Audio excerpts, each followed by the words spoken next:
로마서는 사도 바울이 세운 교회가 아니지요.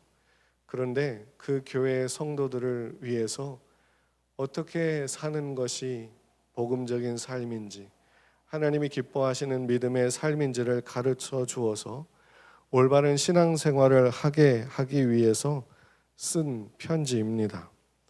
그래서 로마서는 다른 서신서에 비해서 복음이 무엇인지, 믿음이 무엇인지 그것에 대해서 좀 잘 기록해 놓은 책이라 할 수 있습니다. 이 로마서를 읽고 있는 사람들은 누군가? 유대인들 중에서 예수님을 영접한 사람들, 이방인들 중에서 예수님을 영접한 사람들 다 해당이 되고 있습니다. 그러다 보니까 하나님의 택함 받은 이스라엘 민족인 그 유대인들, 그들과 관련해서 이방인들에게 전해진 믿음이 어떠한 것인지를 잘 설명해 주고 있지요. 믿음으로 말미암는 구원을 얘기하면서 유대인들에 대해서 이야기하지 않을 수가 없는 거지요. 이스라엘 민족 유대인들은 예수님을 거절했습니다. 그래서 그들이 그 불신앙으로 인해서 이방인인 우리에게 구원의 복음, 예수 그리스도의 복음이 전해지게 되었고 믿음으로 우리가 구원을 받게 됐습니다. 그러면 그 이스라엘, 그 유대인들은 어떻게 되는 거냐? 버림받는 거냐?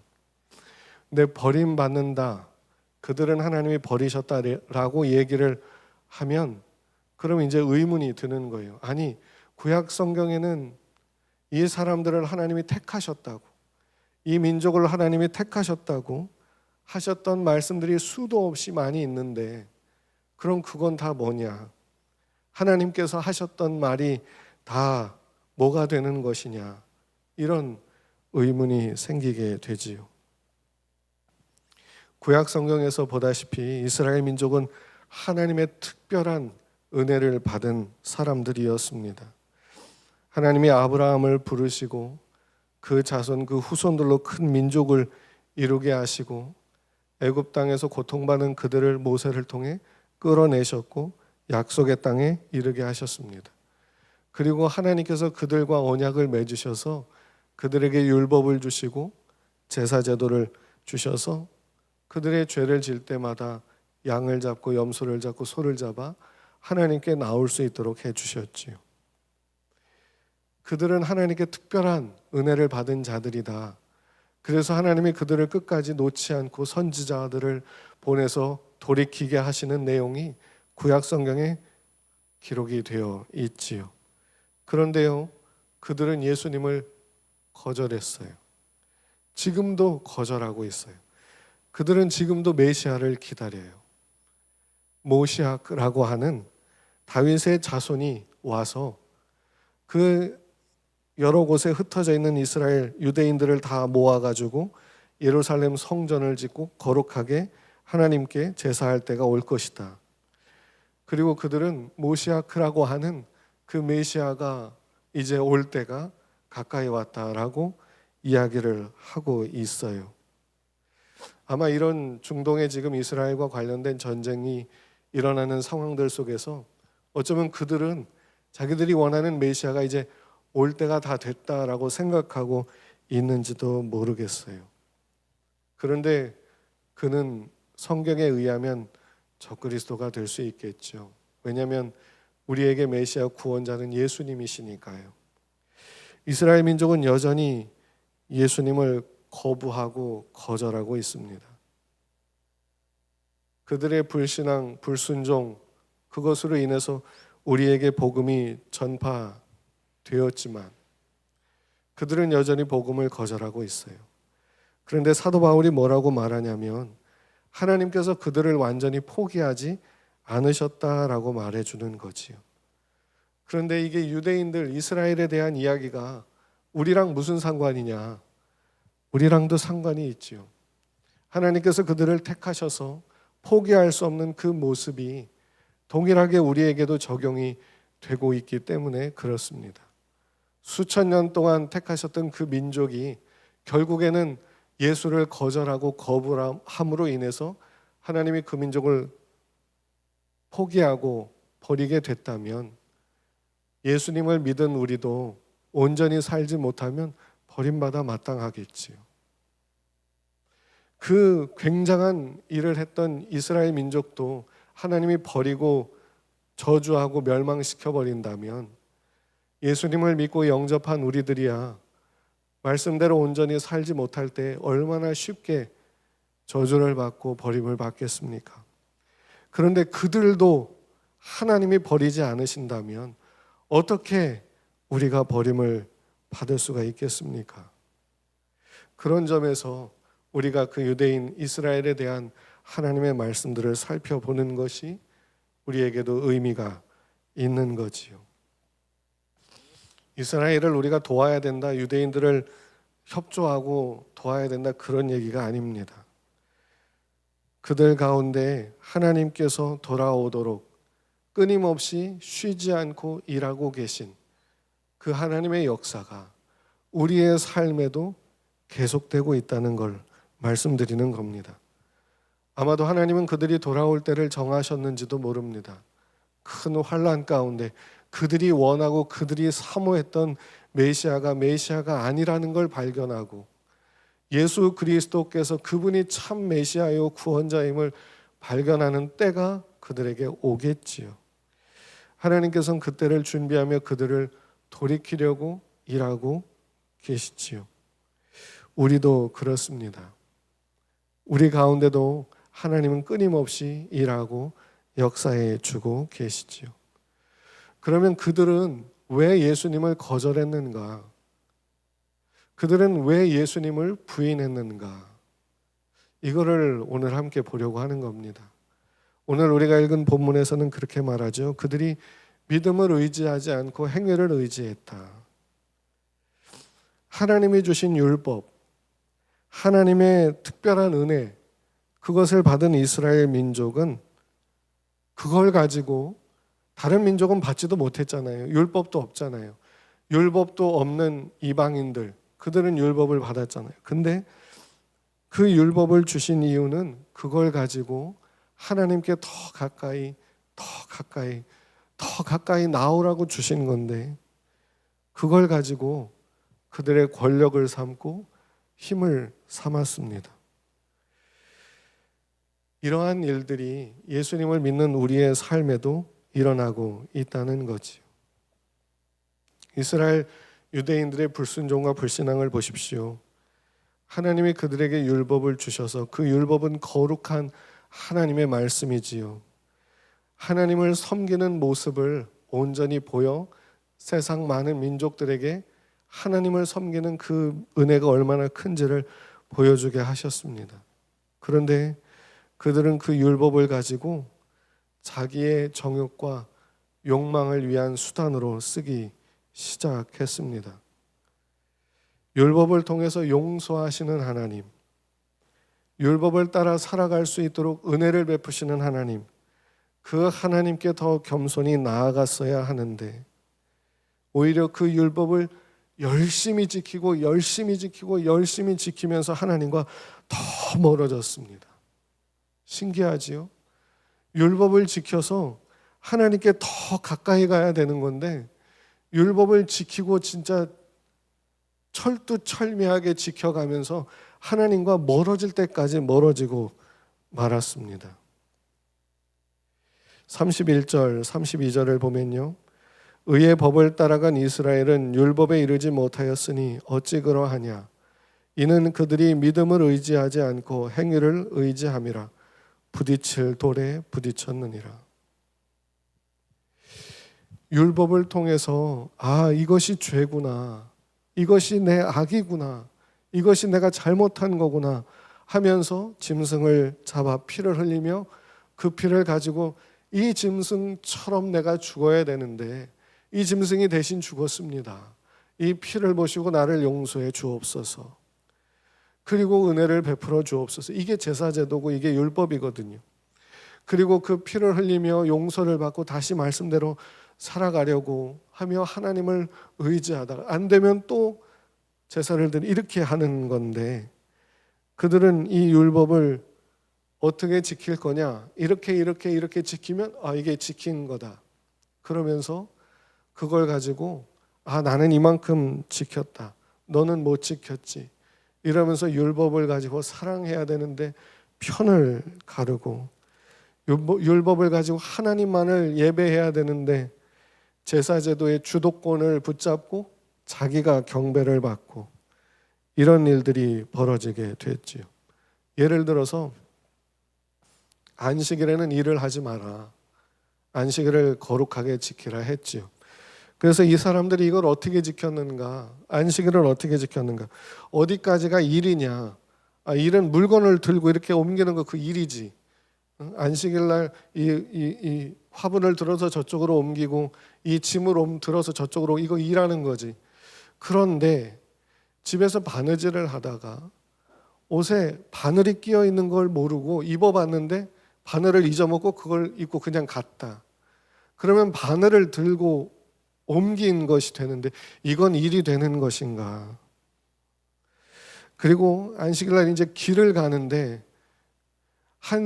갑자기 급하게 누군가를 만나야 되고 가족에게 무슨 일이 생겨서 10km 이상을 걸어가야 되는 일이 생겼는데, 걸어가다가 이 땀이 몸에서 났다. 몸에서 땀이 났으니 이거 일한 거 아닌가? 몇 킬로 이상을 걸어가는 건 일이 아니겠는가? 그냥 마을에서 이렇게 잠깐 성전에 갔다가 오면서 이렇게 가는 거리를 계산하면 안식일 한 몇 킬로 정도만 걸으면 딱 적당한데 그걸 넘어갔다 그러면 일이 되지 않겠는가? 이런 식으로 된 겁니다. 예수님도 얘기하셨죠. 팥뿌리 그런 걸 가지고서 11조를 드리는데 뿌리를 세가면서 10분의 1을 냈으니 이제 다 되지 않았는가?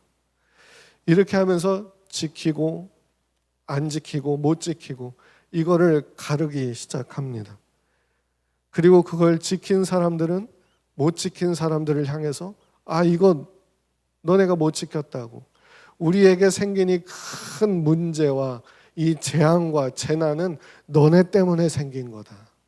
우리는 다 잘 지켜서 하나님 앞에 온전히 섰는데 너네가 그걸 지키지 않아서 너희 때문에 하나님의 재앙이 우리에게 임했다. 이렇게 생각하기에 이르렀지. 그래서 그 말씀을 통해서 일하지 말라, 하나님을 온전히 섬기라는 거잖아요. 그 날만큼은 다른 데 신경 쓰고 다른 일 하지 말고 하나님께만 나와서 하나님만 섬기고 그 말씀을 듣고 그분을 예배하는데 정말로 그렇게 시간을 쓰라고 한 의도에서 그런 말씀을 주신 건데, 그 의도와 취지와는 전혀 상관없는 일을 하게 되었지요.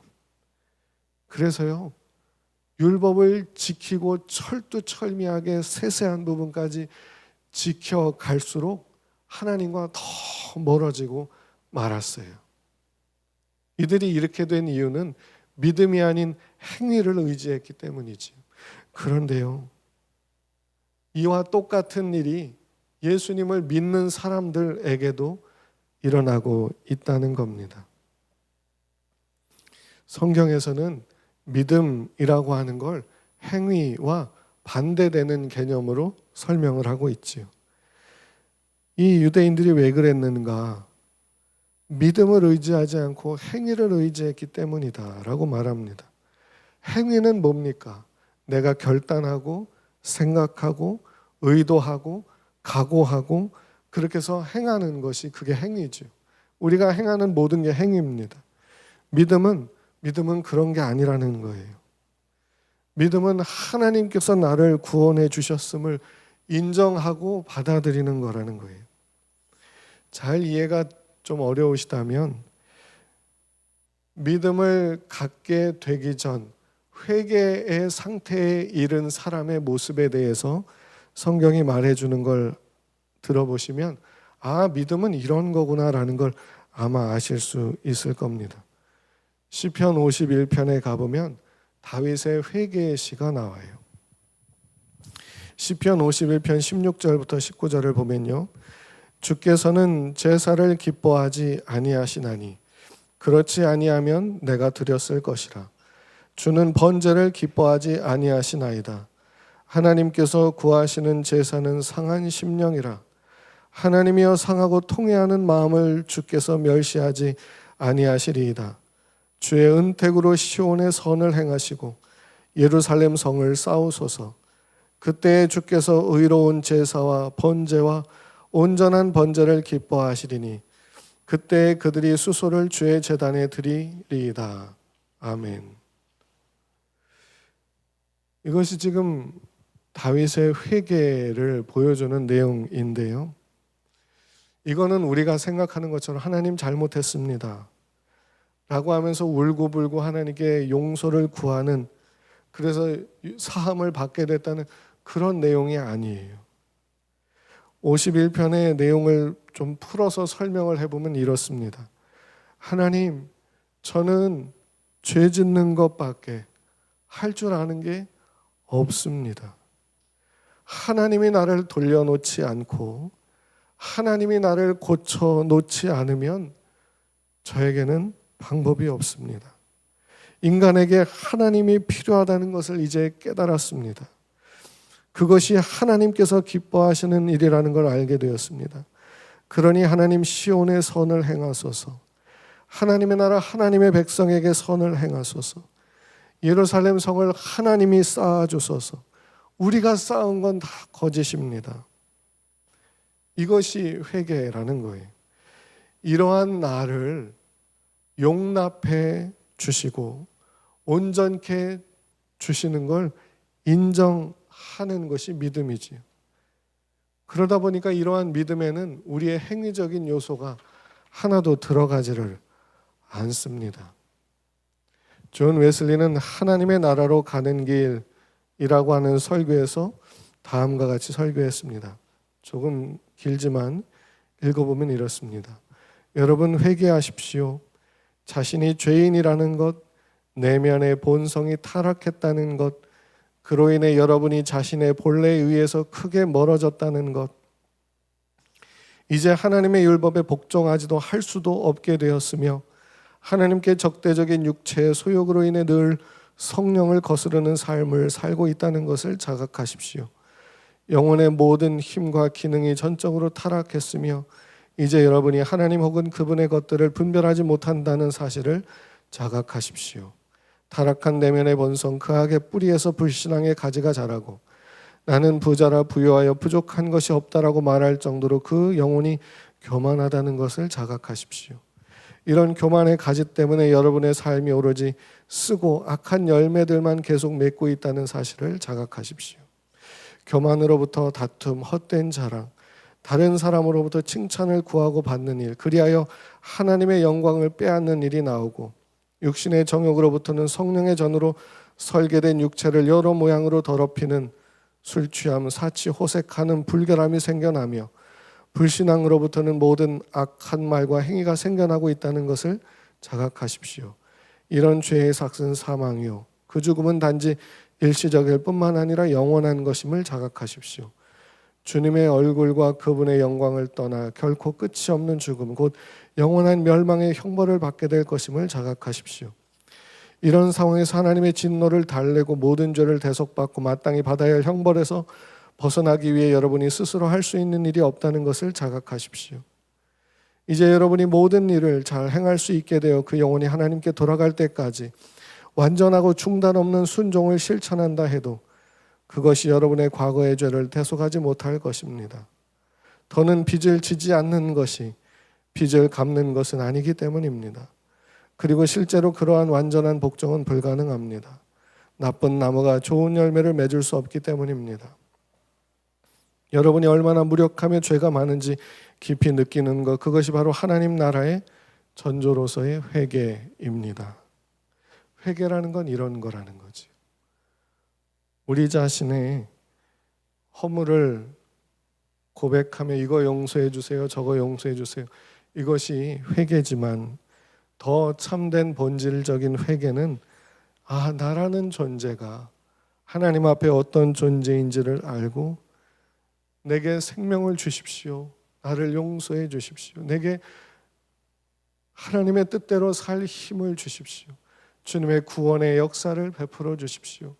하나님의 놀라운 은혜의 역사를 베풀어 주십시오 라고 부르짖게 되고 그것이 내 안에 믿어지게 되는 그게 바로 믿음이라는 거지요.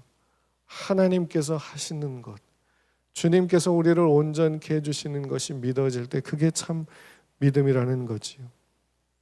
그래서 존 웨슬리는 이 믿음을 하나님께 구했어요. 하나님, 내가 의지적으로도 믿긴 믿지만 이런 구원받는 믿음에는 내가 아직 못 이뤘습니다. 내게 믿음을 주십시오.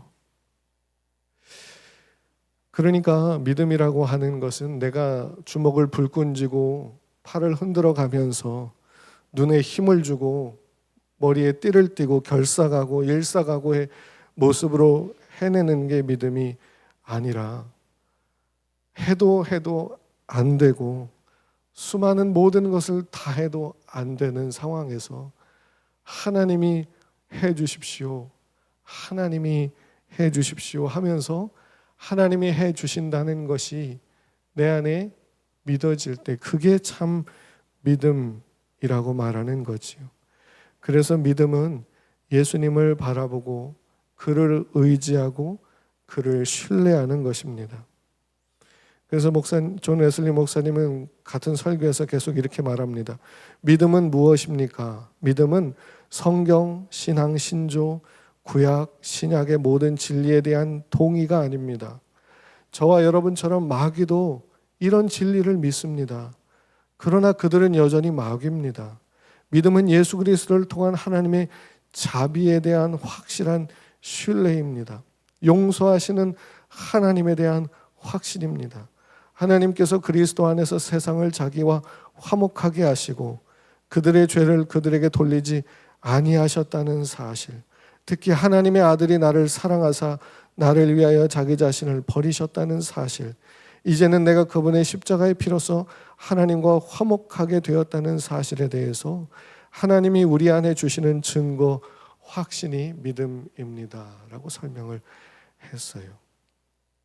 그래서 믿음이라고 하는 건요, 예수님을 꼭 붙잡는 거라고 말할 수 있어요. 예수님을 붙잡는 거예요. 예수님이 빠진 믿음, 그것은요 얼마든지 우리를 잘못된 길로 가게 만들 수 있어요. 예수님께서 하신 일, 지금도 나를 위해서 하고 계신 일, 이것을 우리가 알고 의지하고 신뢰하는 것, 이게 믿음이지요. 이게 믿음이지, 이게 이렇게 될 거야, 내 각오와 결단과 의지와 이런 것이 믿음이 아니라는 겁니다. 믿음은 예수님을 갈망하며 그를 의지하며 그의 말씀을 붙잡고 그렇게 역사해 주실 것을 사모하는 것이지, 예수님 없는 믿음은 존재할 수가 없습니다. 예수님만이 하나님과 우리를 이어주는 중보자가 되시기 때문이지요. 예수님만이 우리를 하나님 앞에 이르게 하는 유일한 방법이 되고 문이 되는 겁니다. 그 어떤 명분이나 덕목조차도 예수님이 없이 쓰인다면 그것은 죄가 될 수 있습니다. 성경 말씀을 아무리 많이 인용할지라도, 교회에서 아무리 많은 일을 한다 할지라도, 정의와 사회 정의를 아무리 말하며 그것을 구현하기 위해서 노력한다 할지라도 예수님을 의지하는 것, 예수님께 맡기는 것, 그래서 그 예수님이 내 삶 가운데 역사해 주시는 걸 신뢰하는 것이 아니라면 얼마든지 큰 문제가 될 수 있지요. 그래서 이 믿음을 가지고도 율법처럼 행위가 되어서 사람들에게 나는 이만큼 믿었는데 너는 이것도 못 믿냐? 너는 이만큼도 믿지 않는구나. 우리 가운데 이런 문제가 생기는 건 믿지 않는 너 때문이야 라고 율법을 가지고 정죄했던 그와 비슷한 일들이 믿는 사람들 가운데서도 얼마든지 일어날 수 있죠. 믿음이라고 하는 말을 쓰고 있는데 믿음이 아닌 행위를 의지하고 있기 때문에 그렇습니다.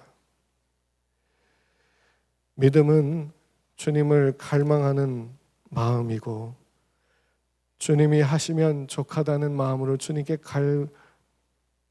갈구하며 그분께 간구하며 그분께 사모하며 그분께 아뢰는 것이 기도고 순종이고 우리의 믿음의 순종, 행함이 되는 것이지.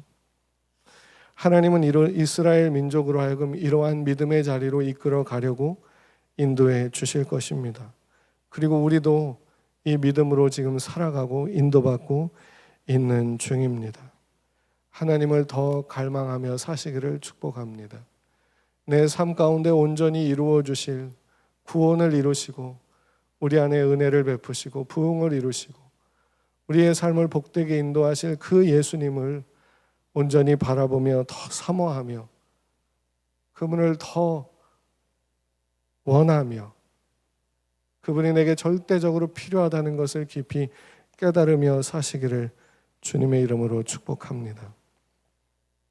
존 웨슬리의 기도에 응답하소서라고 하는 기도시가 있습니다. 이것을 읽어드리고 설교를 마치도록 할 텐데요. 이러한 마음으로 매일매일을 사는 것이 믿음의 삶이 아닐까 싶습니다. 오 갇힌 저들의 탄식, 당신 앞에 향이 되게 하소서. 당신께서 가까이 계심을 느끼고 있다면 저들로 울게 하소서. 그 겸허한 울음이 하늘을 뚫게 하소서. 결박된 포로들이 죄에서 속히 벗어나기 위해 울부짖나이다. 당신의 집으로 부르소서. 포로들이 돌아오게 하소서. 평화를 위해 지불하신 피를 저들에게 보여주소서. 흔들림 없는 소망의 닻을 내리게 하소서. 그리하여 저들을 죄의 두려움에서 벗어나게 하시고 속량된 그들을 데리고 오소서. 깊은 곳에서 부르짖는 저들의 외침에 귀 기울이소서. 넘어진 자 일으키시고 애통하는 자에게 기쁨을 주소서. 오후의 태양이시여 떠오르소서. 저들의 모든 의심과 두려움을 몰아내소서. 가장 작은 것들의 시간을 긍휼히 보옵소서. 모든 망설이는 영혼들을 모으소서. 당신의 구원의 날개를 펼치소서. 마음 찢긴 자를 온전히 치료하소서. 불같은 시험이 있을 때 저들 곁에 계셔 주소서. 쇠약해진 저들의 마음을 지켜주소서. 당신의 능력을 보여주시고 끝까지 인내하게 하소서. 이 메마른 곳에서 저들의 영혼을 만족하게 하소서. 저들에게 구원의 강건함을 허락하소서. 당신의 은총으로 저들을 찾으소서. 또한 나도 찾으소서. 은혜의 역사를 당신께서 시작하셨는데 당신의 자녀로 저 구원을 보게 하소서. 저들의 모든 영혼을 다시 태어나게 하소서. 저들을 위해 당신과 함께 아파하는 지체들이 간구하나이다. 역사하는 믿음이 큰 믿는 자의 기도에 응답하소서. 태어나기 위해 싸우는 모든 아이들로 태어나게 하소서. 이것이 존 웨슬리의 시인데 이 시 속에 그의 모든 글 속에 그의 모든 설교 속에는 우리 가운데 역사해 주실 하나님 예수님께 대한 갈급함이 들어 있어요. 믿는 사람들의 믿음에는 이러한 갈급함이 들어 있습니다. 그래서 나는 이만큼 믿고 너는 이만큼 믿고 판단하고 비난하고 평가할 수가 없지요. 우리는 우리 가운데 놀라운 구원으로 역사하시는 하나님을 모신 사람들입니다. 그 예수님을 모신 사람들입니다. 그분이 우리의 삶 가운데 놀랍게 역사해 주실 줄로 믿습니다. 고난의 길을 걸을 수 있고 억울한 일을 당할 수 있지만 거기가 어디든지 그 모든 상황들로 하여금 하나님이 우리로 주님을 갈급하게 하고 주님께 간절히 기도하게 하고 그분을 사모하고 목마르게 하심으로 우리의 마지막이 영광과 승리로 끝나도록 인도해 주고 계심을 믿으시기를 바랍니다. 믿음으로 삶을 잘 감당할 수 있는 성도들이 되셔서 넘어지고 쓰러져도 다시 일어나서 믿음으로 사시기를 바랍니다. 세상에서 무슨 말이 들려도 누가 뭐라고 한다 할지라도 우리 마음에 주신 주님의 말씀을 가지고 주님을 사모하며 의지하며 그렇게 매일매일을 살아갈 수 있기를 축복합니다. 주님께서 우리의 삶 가운데 역사하시고 우리의 갈급한 기도 가운데 응답하시고 우리에게 구원을 보이시고 놀라운 축복을 보여주실 줄로 믿습니다. 행위가 아닌 믿음을 의지하여 매일매일을 살아갈 수 있는 저와 여러분들이 다 되시기를 주님의 이름으로 축복합니다.